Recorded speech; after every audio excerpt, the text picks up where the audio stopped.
ব্রয়লারের মুরগি তো আমরা অনেক রকমেরই খাই, কিন্তু আজগো মোরা কিন্তু অন্য রকমের করে বাজমু। আজগো মোরা ব্রয়লার মুরগির ভাজা খামু, সবসময় তো রান্দাই খাই। আজকে বন্ধুরা রানবো না, তো আজকে বাজমু। এর লাগে একটু আদা রসুন বাটা দিয়ে লইছি আর ছাঁচ করিয়ে মুরগিগুলো কাটিয়ে লইছি।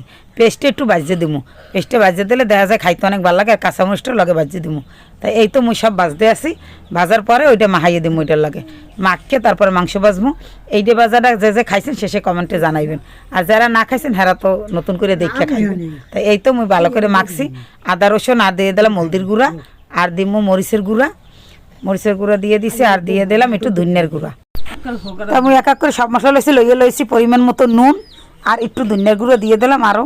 এই তো এখন মুই ভালো করে এক হাত দিয়ে মাখিয়ে লমু, আর দিয়ে দিলাম তাওয়ায় সয়াবিন তেল। সয়াবিন তেলটা গরম হইতেই তো মুই এবার এই মশলাগুলো সব ভালো করে মাখিয়ে লম।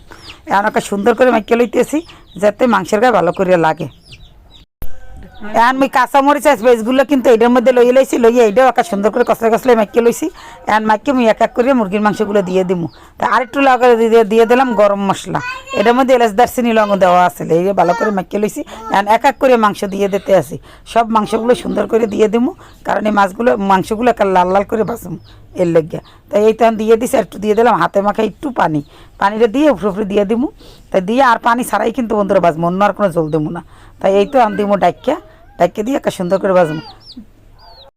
তাই এই মুই মাংসগুলো দিয়ে একাল সুন্দর করে উল্টাই দিছে। এই দেন এখন একাল এই পিঠ কিন্তু একটা সুন্দর লাল লাল হয়েছে, আর ওই পিঠও মুই কিন্তু এরকম লাল লাল করে বাজবো। এরকম লাল লাল করে বাজতে বন্ধুরা খাইতে কিন্তু একসের ভালো লাগে, খাইয়ে দেখেন এরকম খাইলে অনেক বাজতে ভালো লাগে মুরগি।